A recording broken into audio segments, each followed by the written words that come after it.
नमस्कार, स्वागत है आपका मुनाफे की मंडी में। आज अगर आप देखें कमोडिटी मार्केट को तो नॉन एग्री में कच्चा तेल जहां पर सबसे ज़्यादा बिकवाली दिख रही है। जिस तरह से चिंता डिमांड को लेकर बनी है, चाइना के जो नंबर्स इकोनॉमिक नंबर्स आ रहे हैं उससे लगातार यहां पर चिंता बढ़ी है। दूसरी तरफ सप्लाई भी ओवर सप्लाई की भी स्थिति पैदा हो रही है। एक तरफ ओपेक प्लस की तरफ से सप्लाई बढ़ाई जा रही है तो दूसरी तरफ लीबिया जहां पॉलिटिकल अनरेस्ट की वजह से अब तक सप्लाई कम थे, अब तक सप्लाई को रोका गया था, उत्पादन को रोका गया था, वापस से वहां से सप्लाई बढ़ाने की तैयारी चल रही है। चलिए अपने मेहमानों से पूछते हैं।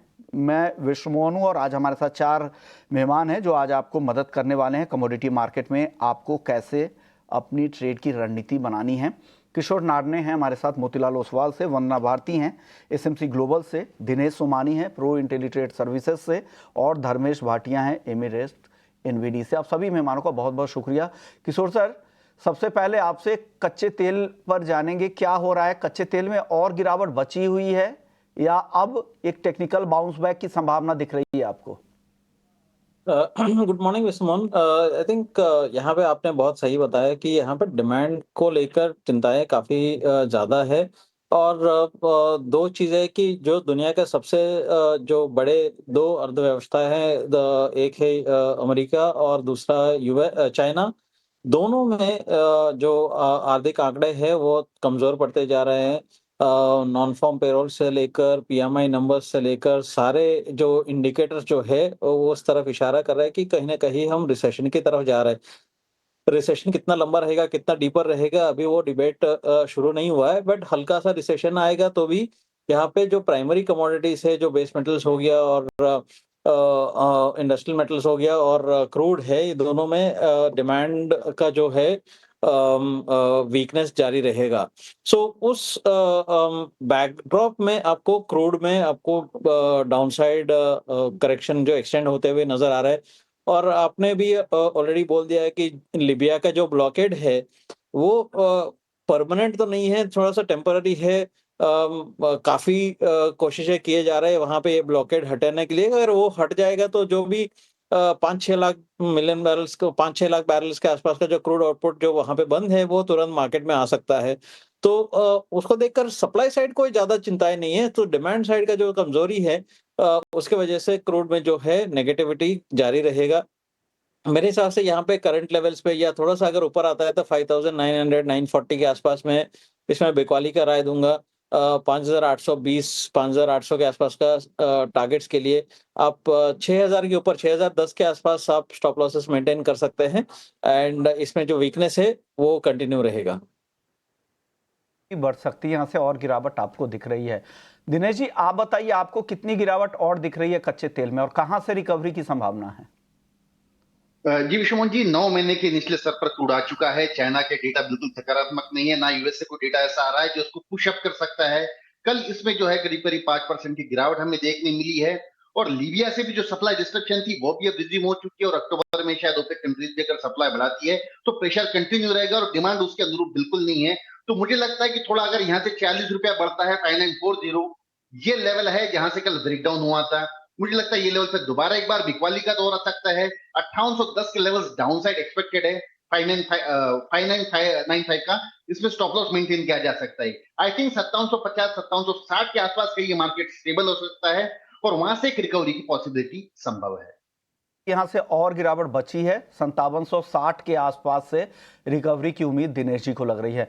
वंदना जी, 5900 तक कच्चा तेल एमसीएक्स पर आ चुका है। आप अपने क्लाइंट्स को क्या एडवाइस दे रही हैं क्रूड में? विश्वमोहन जी, मुझे लग रहा है इस बार की डिमांड यहाँ पे डल है और ये सप्लाई साइड है या सप्लाई फियर है जो मार्केट को अप एंड डाउन करता है यहाँ पे।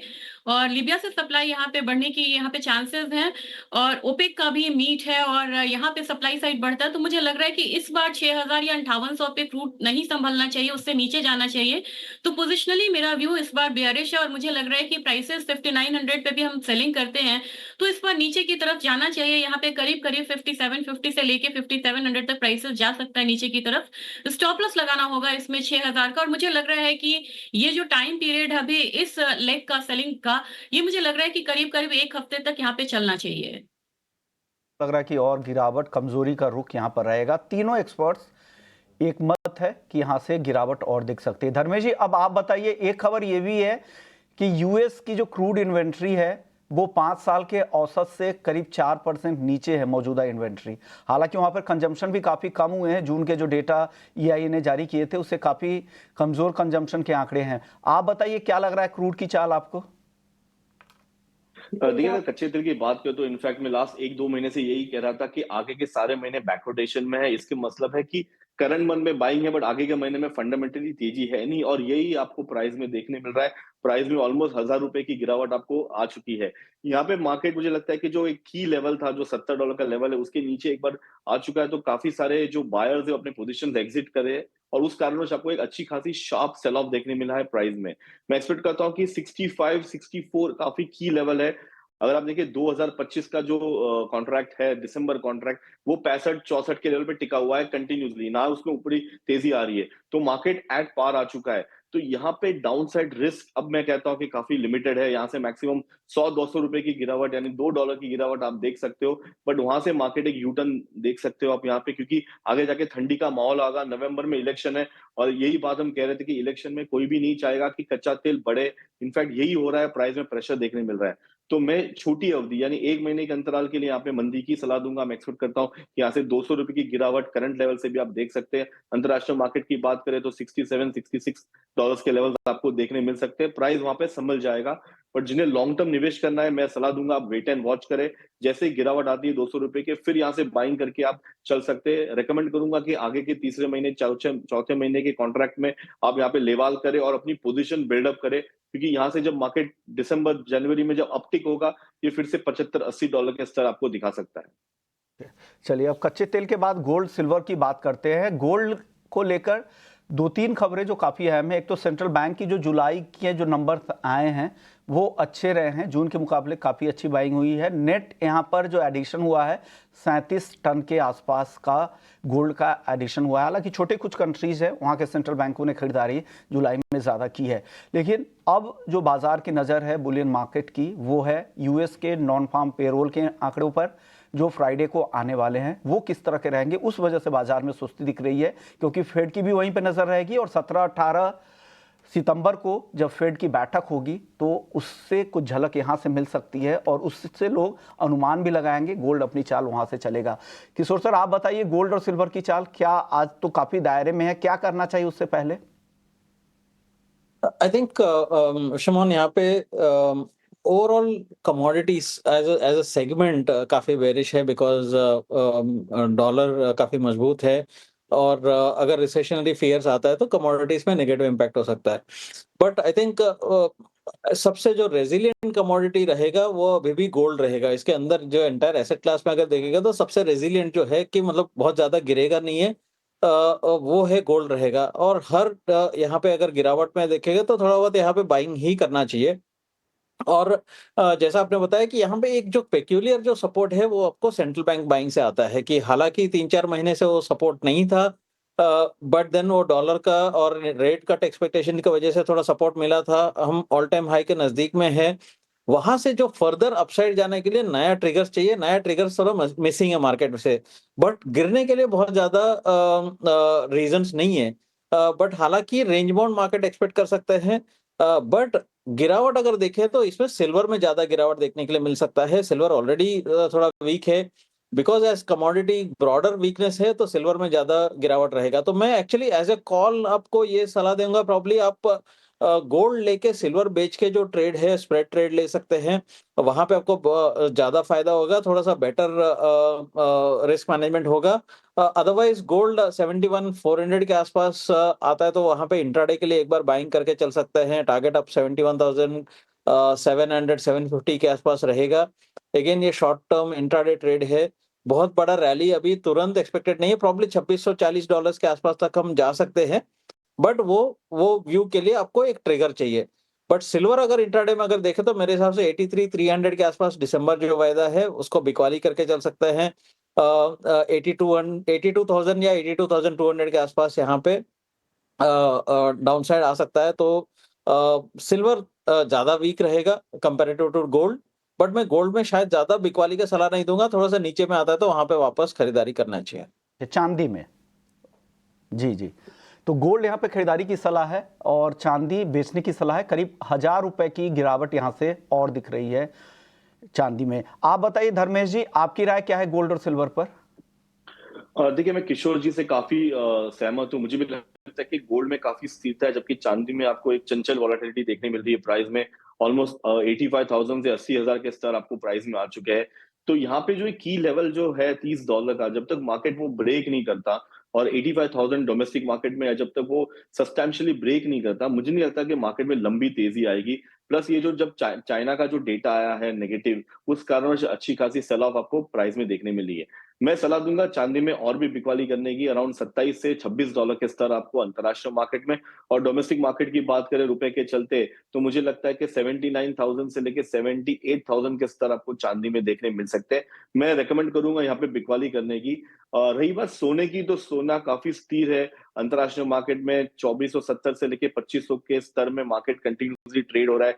डोमेस्टिक मार्केट की बात करें तो 500 से 1000 रुपए की वॉलेटिलिटी आपको सोने में भी देखने मिल रही है। तो मैं रेकमेंड करूंगा सोना बाय करने की। अराउंड 71,400 के स्तर पे बाय करिए, 71,300 का स्टॉप लॉस रखिए, और 71,800 से लेके 72,000 के टारगेट के लिए आप सोने में निवेश करके चल सकते हैं।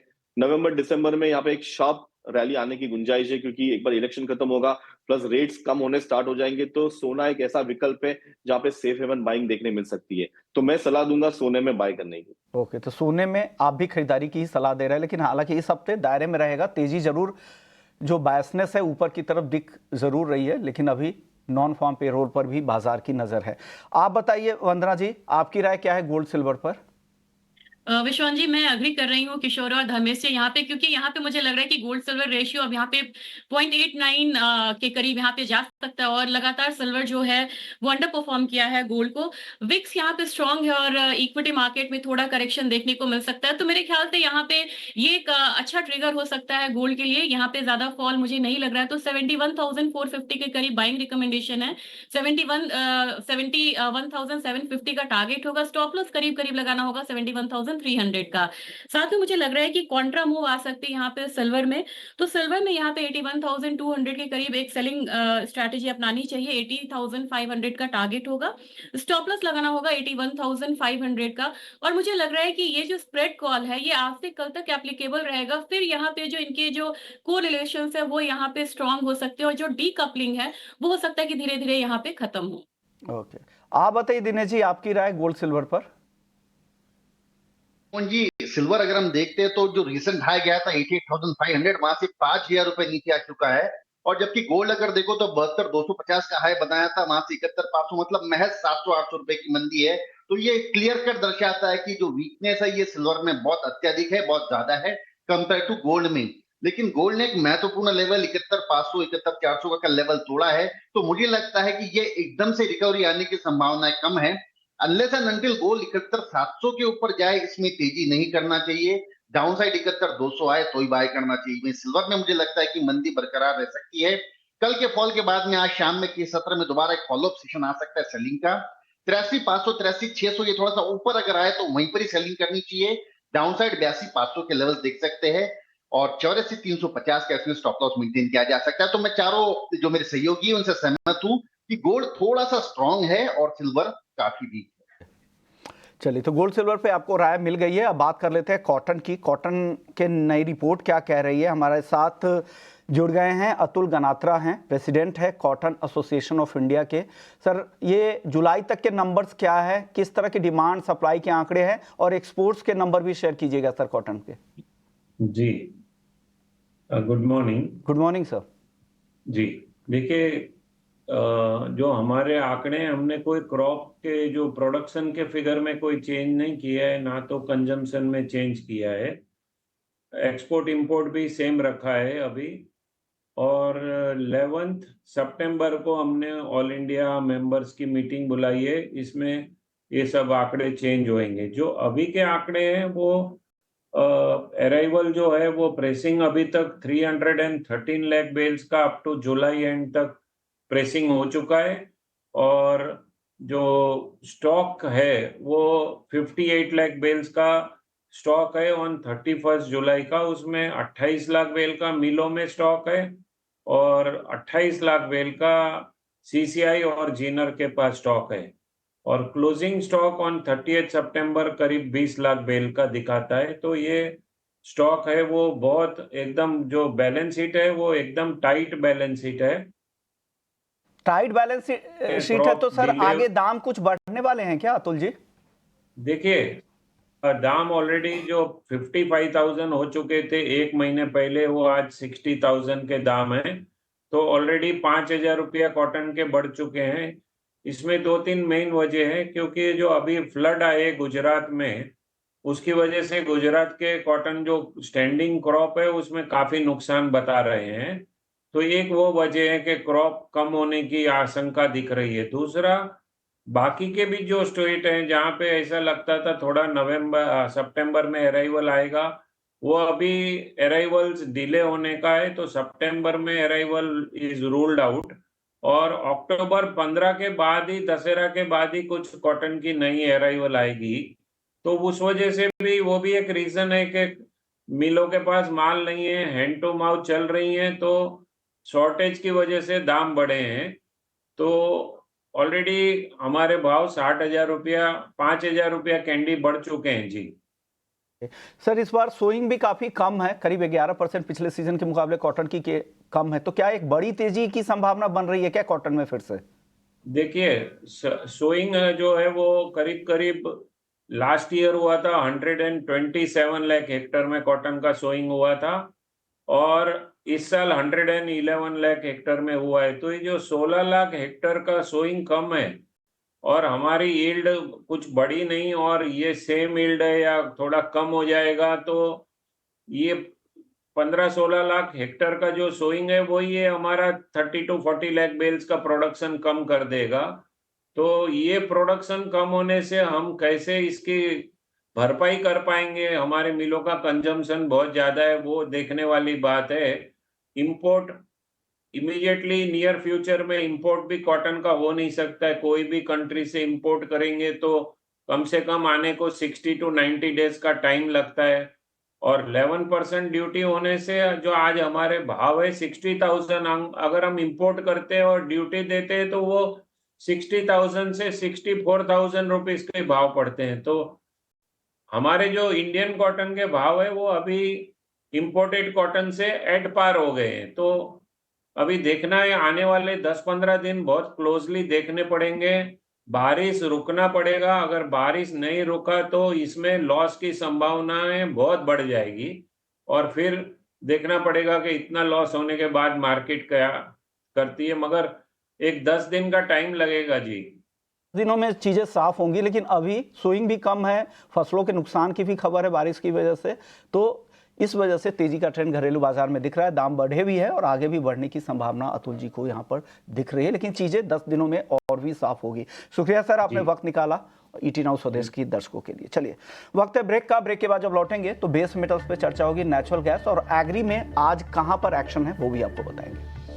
आपका स्वागत है और अब बात कर लेते हैं मेटल्स की, जहां पर ज्यादातर मेटल्स कमजोरी के मूड में है। कॉपर 782 तक फिसल के आ चुका है, जिंक 264 के आसपास, लेड 183 रुपए 55 पैसे पर है और एल्युमिनियम 221 रुपए के आसपास। आधे % से ज्यादा की गिरावट यहां पर ही है।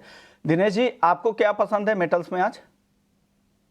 जी विश्वमोहन जी, बहुत ज्यादा कोई तेजी वाली संभावनाएं नहीं है। कुछ पुलबैक रैलीज आ सकती है। 820 से कॉपर निरंतर गिर के 780-82 के लेवल्स पर आ चुका है, और चाइना या फिर कोई भी जो इकोनॉमिक कंट्रीज है वहां से मुझे ऐसे कोई सकारात्मक संकेत दिखाई नहीं दे रहे हैं। एक पुलबैक रैलीज के तौर पे मुझे लगता है कि 782-83 के आसपास कॉपर इंट्राडे में खरीदा जा सकता है। दोबारा 791 91 के लेवल देख सकते हैं।